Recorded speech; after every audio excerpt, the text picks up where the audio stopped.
Lightning like Steve McQueen. I'm in the fast lane when the light turns green. And I built tough, I ain't nothing but grit. Cause I made rugged blood, sweat, and spit.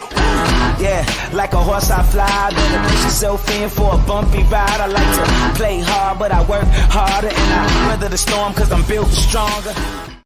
What is up, ladies and gentlemen? We are back. We are live. It is the Freight Coach Podcast, the top podcast in transportation, coming to you guys every single weekday, 8:30 a.m. Pacific, 10:30 Central, to break down some industry headlines. But most importantly, you guys provide some actual insight into what you can do with all of this information. If this is your first time tuning in, welcome. This is the real side of freight, ladies and gentlemen. And I say that before every single show. And what I mean by that is I only speak with transportation professionals, because at the end of the day, you guys, I want to talk to the right individuals who have done what you're looking to do or who are currently doing what you're trying to achieve, so you can take that information, apply it, utilize it, and see a meaningful difference in your business and your life. Corey Buchan, happy Thirsty Thursday. He's over on YouTube. We go live on YouTube, you guys. We go live on Facebook and LinkedIn as well. Yeah, and then the audio only replay is up on iTunes and Spotify, as you guys can see up there on the screen. And we also do a weekly newsletter, you guys. If you guys go to thefreightcoach.com, it'll auto sign you, or you can auto sign up for it on there. It'll prompt you to do it. I don't auto sign people up, is what I meant to say in that one. I don't want to spam people. So if you want to sign up, go to thefreightcoach.com. It drops every Wednesday out there, you know, being a big part of our budding media empire we have over here. Sonny Sharma, good fucking morning, orange shirt gang. Cody Miller, let's go. Good fucking morning, freight enthusiast. My man, good to see you, Cody. Yeah, guys, it's been an eventful week. This week, this is always it's a wild time of the year between Thanksgiving and New Year's, right? Because it's like you got a percentage of the people out there who are wanting to work, and then you got a percentage of people out there who are checked out and everything else. And then you also have a bunch of people out there raising money right now, acquiring. M&A is popping right now, it seems like it. And there's been some articles that have been released out there. Robert Cowton, good morning from Toronto. Let's go. He was invited to the Toronto Transportation Club Supper Gala. The who's who of Canada trucking will be there. There we go. I like it. Nick Erdman, what is up? Good morning. Let's go. He says, yeah, there was a bunch of news that dropped here, you know, during the M&A, about some M&A yesterday. My good friend Shannon Breen and the Freight Vana team made a splash out there. And yeah, so I wanted to talk about that a little bit in kind of in correlation with kind of like, are things heating up out there? And, you know, I think that something that is always present no matter what is people are going to make deals. Players are going to play the game no matter what's going on in the market. They're going to make moves. They're going to make acquisitions. I mean, I know another friend of mine who did an acquisition. It's not public, so I'm not going to say about anything about it further than that. But people are out there making moves no matter what, whether it's in a down market, up market, it doesn't matter. The real players play. And I think that's something to always keep in mind out there as you're kind of navigating through a lot of these things. The article, though, is from FreightWaves, talking about Freight Vana to acquire Loadsmith, and it grows its drop trailer network. So Freight Vana has an awesome business model out there. If you guys aren't following Freight Vana, I would highly, highly recommend everybody follows them and their team. I really like what they're doing. I'm a big fan of them. But they're going to acquire Loadsmith, solidifying its position in the power-only logistics market. It goes on to say, we both built our companies with virtuous intent for carriers, shippers, employees, and the industry. So I'm honored to have his team join us, said Freight Vana co-CEO Shannon Breen. And then he said Brett Suma, the CEO of Loadsmith, will continue to advise during the transition of this. And then when we started thinking about divesting the brokerage operations of Loadsmith, we wanted to find a true custodian of the business. We also wanted to partner, a partner that believed in the future of power only and possessed the acumen to operate a fleet of trailers at a high level. We believe that legacy Loadsmith brokerage operation will thrive under Freight Vana leadership, and it looks forward to watching it grow.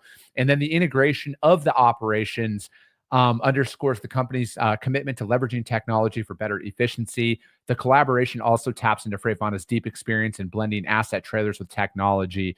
The expertise traces back to Breen and some members' time at Knight Swift, where they pioneered a scalable trailer pool solution that is out there. And I think that, again, this is something to always take into consideration here, you guys, as you're building something up, right? Like, what is your core offering? What are you going to do? How are you going to separate yourself out there in the market? Because as somebody who cold calls literally every single day, I've already made cold calls this morning to shippers. When you get them on the phone, when you have that confidence and that intent behind why you're calling, it's a different tone, right? Because I'm a human being. I kind of I lose my train of thought sometimes when I'm doing things, and I can tell like, ah, shit, I said the wrong thing. And then the call is very short. But I've noticed that when I'm very direct about why I'm calling, this is what we do, this is why we're here, it's a lot different tonality that you can go in there. And I think Freightvana has done that. And, they've also gone in there with their power only option and everything, but then also getting on the board and buying trailers and everything and having that investment in there as well. I think it's a big separator out there in the market as you're going. And again, this article was from FreightWaves, you guys. It was talking about Freightvana acquiring Loadsmith. And again, like I truly feel like there is a lot of opportunity that's out there. No matter what's going on in the macro and everything else, you really got to like hone in on what you're doing. And some of the most successful freight companies out there that I know, some of the most successful founders, they do one thing really, really, really well. And so I think this whole idea of needing to diversify and do everything, I want I would, honestly, I'd like to put a challenge out there to somebody who's listening to this, who's actually making cold calls. Be a little bit more specific about why you're calling people for the next couple of weeks, and see if the tonality in the calls changes. The messaging. Now, this isn't going to work for everybody, because even when I am direct, I still get that, hey, we're not adding anybody right now, call us back in January or whatever that is, right? I still get that, but I'm saying when you're actually talking to somebody on the phone, when you get the transportation manager on there, really, really focus in and scale back the how broadly you're speaking. If you're a drayage person, say that person's located in Norfolk, Virginia, maybe tone it back down to, hey, we specialize in important drayage work out of Norfolk. That's really the only service that we or the only area that we service, for example. I want you guys to try that, and I want you guys to see, is there a difference in the feedback that you get? And now, again, it's not going to instantly just give you all of this business that you might think, but I feel like if you do that long enough, you're going to build up those core customers that you're looking for, right? I feel like, at least for me, one of the, a big hurdle that I need to overcome, and that I overcome a lot, is it's paralysis analysis. It's like, are we doing the right thing? Should we say something different and everything else? So I think, like, as you're going out there, I'd be more focused, really, really drive in about why you're calling them. Maybe, try dropping in and talking about, the regional focus, right? Maybe if they're, going in there and they're in the Midwest, say that you specialize in, in the Midwest region and stuff like that. I feel like try and really niche that down a little bit further, because, as we were talking yesterday with Mike when he was in studio, and all this talk out there about, like, is the market rebounding? When's it going to happen? And everything else. Like, even if freight volumes increase, you guys, that doesn't mean that companies are going to all of a sudden start onboarding new brokers and transportation providers at a rapid pace. Like, who's not to say their current network can't take on that additional workload of volume and everything, right? So I feel like you need to get really, really dialed in here on how things are, okay? And I think a lot of people need to accept the fact that 2025, from an new business opportunities perspective, might mirror 2024 and 2023, but you're never going to get there if you don't start, right? Like, you're truly not. And I would just challenge everybody out there to really go in and hyper focus. I talk about this a lot on this show. But again, these deals that you're seeing out there, you guys, are not by accident. All right. And these companies that are growing right now are not by accident. They're doing a very, very core competency better than everybody else. And, I think that people want to sit there and think that there's going to be another way and you can do it differently. And I'm not saying that you can't do it differently out there, but some of them, like I've said, some of the most successful people I know in this industry, one thing, and they do it better than everybody else. And they've built very successful companies, you guys, like hundreds of millions of dollars a year in revenue companies that we're talking about. So I don't see why anybody thinks that there's a different way, right? And I think that ultimately, though, what that really boils down to, because I've suffered from this a lot, it's paralysis analysis. It's like, oh, I need to call on everything. We got to offer everything. We got to be the best at everything. And I truly feel that it's one of those things that you need to scale back and really hone in. And like I was mentioning yesterday as well, who you're going after matters. Okay, like are you going after somebody who has more freight than you can actually move?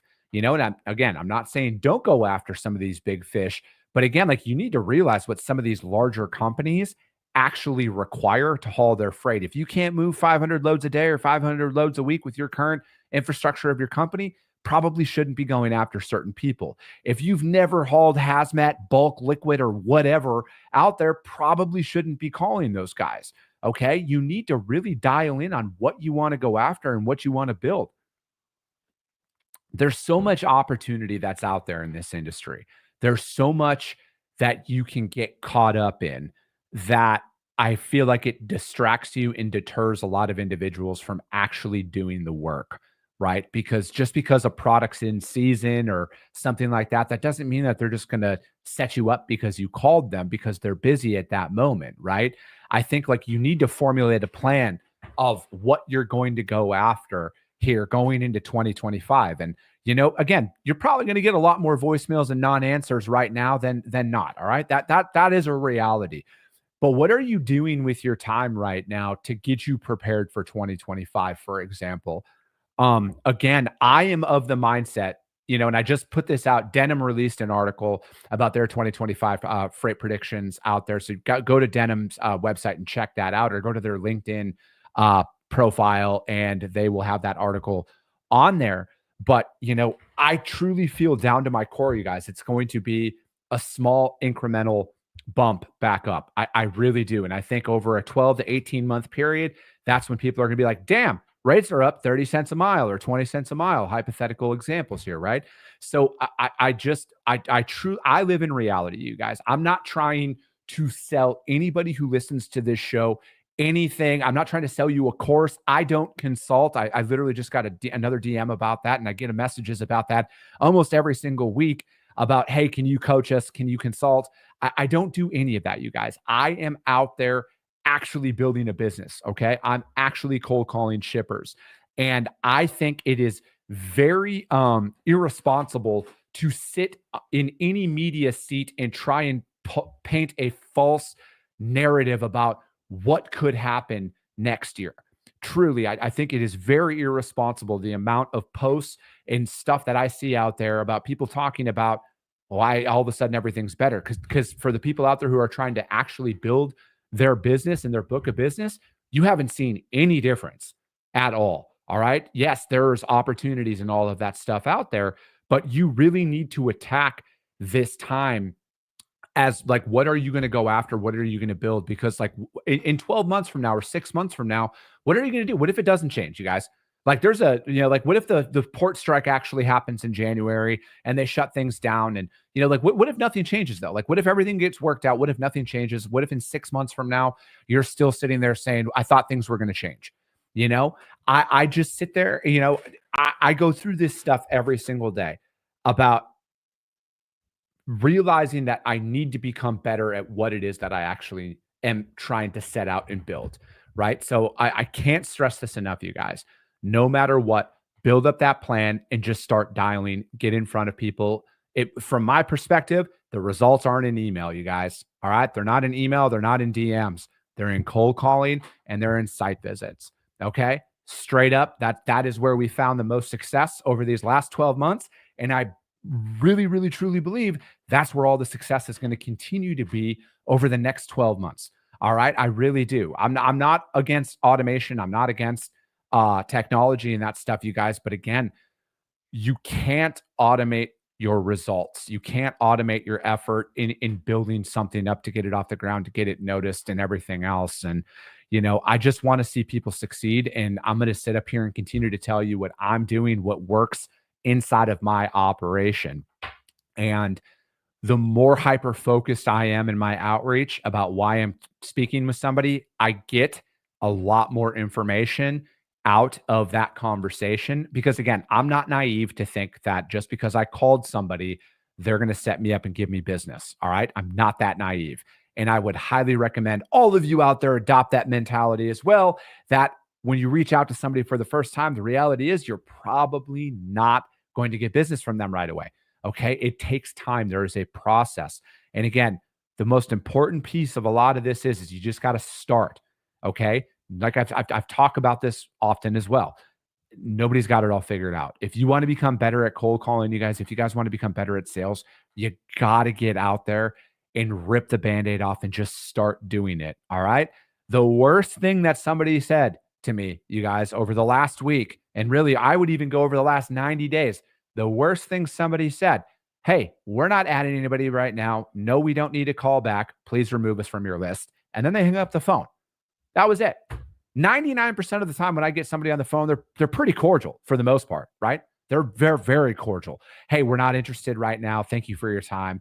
Nothing bad. All right. So all of this stigma, that the nervousness that you have in your head is all in your head. All right. And then furthermore, when you're more dialed in to why you're calling, because again, nobody wants their time wasted. So when you're calling somebody and you know what they're doing, right? Like say their food, and you're not going in and trying to sell them some bullshit. You're trying to sell them refrigerated or, dry van full truckload, whatever that looks like, right? When you're more focused in because you know their operation, you're going to have a different conversation. But again, you just got to start, you guys. You got to quiet the noise, quiet that self-doubt. Just pick up the phone and start dialing, all right?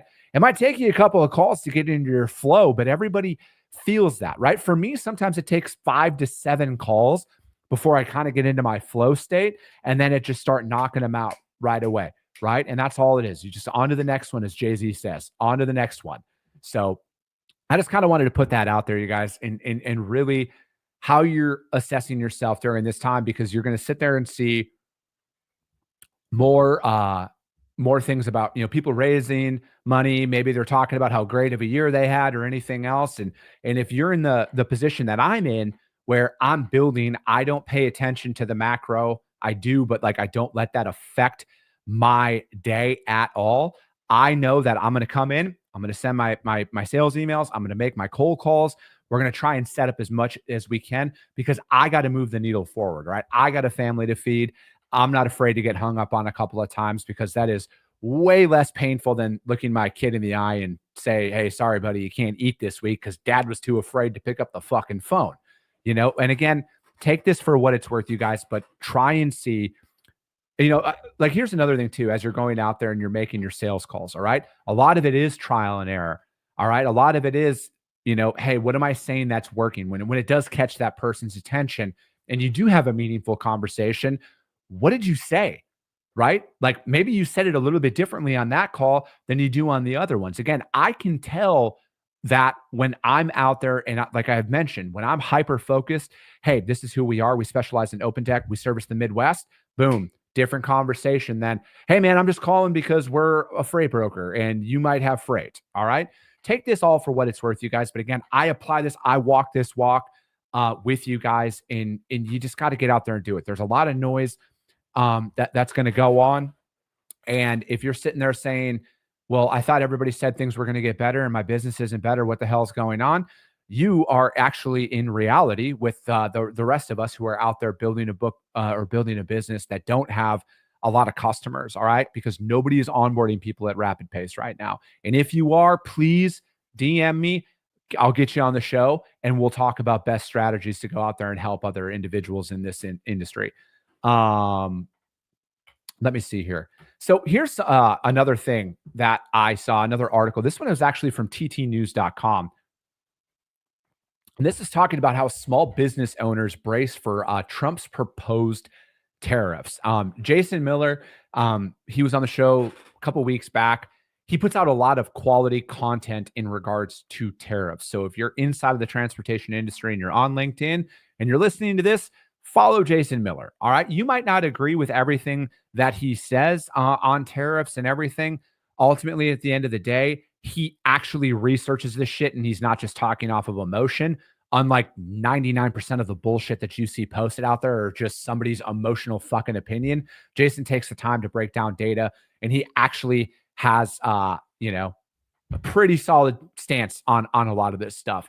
It goes on to say, obviously Trump has proposed a 25% tax on all products entering the country from Canada and Mexico, and an additional 10% on goods from China. He previously floated a tariff of up to 20% on everything else the United States imports. This means small businesses may end up paying more. Laurel Orley, co-founder and CEO of a Nashville snack company, said at first she didn't think tariffs would affect her business because she doesn't import very much, but realized that tariffs will have a ripple effect. For example, she had planned on sourcing bags from China to save 5 cents a bag, but with tariffs, she might need to scuttle that plan. That was one of our big initiatives for 2025, moving all of our bags to China for 15 cents a bag. And now I don't know if we can save any money if those tariffs or when the tariffs go into effect. Warehouse prices are going up because of the expected tariffs as well. Her warehouse provider said demand has been increasing since they were announced. As many other companies are buying bulk inventory overseas to get ahead of tariffs, warehouse availability is becoming limited. So Orly is trying to lock in her warehouse contract for 2025 and find a 3PL for the year to get ahead of what's to come and pre-planning as much as we can. And then across the border in Canada, Julie Bednarski-Malik runs another snack company based in Mississauga.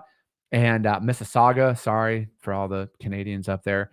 And she sells her products in Canada and US and said tariffs will affect consumers on both sides. And if you have a, let me see here, you can't find in the US. She's holding off on making any major changes in her business until the tariffs are finalized, but expects to see higher prices. And then ultimately the consumer is going to have to pay at the end of the day. So there's not much left to keep the same price and maintain the price while incurring a 25% tariff out there. So that article was from TT News. And, obviously when tariffs are in effect and everything, but like ultimately, I think like there's a broader play here with tariffs. I truly do. No, I'm not an expert on tariffs at all, but I also look at everything below surface level headlines and everything else. And when you realize how much the United States subsidizes literally fucking everything out there, I really feel like ultimately the main play in a lot of this is how do we lessen our overall expenditures as the United States of America? Okay. I truly feel that way. I think that this is a starting point to get people to the negotiating table. And if you look at it, I know Trudeau, flew down to Mar-a-Lago to meet with Trump. And, there's something like $100 billion that the United States is giving Canada, and stuff like that every single year. And that's on top, or, that's not including anything. But like, you got to look at it like that. How can we save money overall as a country? How can, because like, I don't know if people can actually comprehend how much money $35 trillion is, because that's how much debt we're in, you guys. And we got to get out of that. All right. Like we can't keep kicking the can down the road here to the next generation and the next generation. So I truly feel like, overall, there's going to be some changes that need to be made to kind of save us from going bankrupt as a country and, lowering everybody else's reliance on us to fucking pay for everything.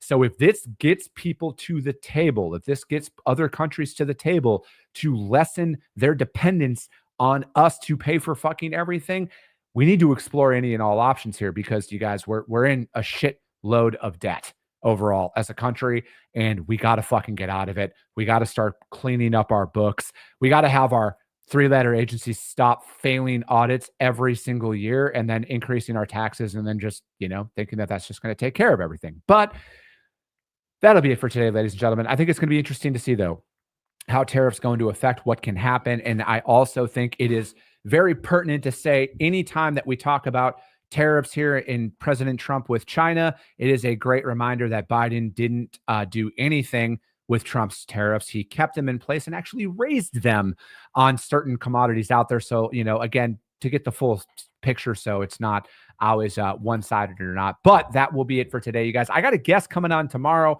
He's actually been on the show in the past, but he's got some exciting news in his business and an exciting announcement that happened this week, you guys. So we're going to bring him on to talk about that and close that week on a high note. So get out there, you guys. Put in the work. Make those calls. Focus on your business most importantly. If you're not where you want to be in your business, it's on you to fix it, all right? No one's coming to save you.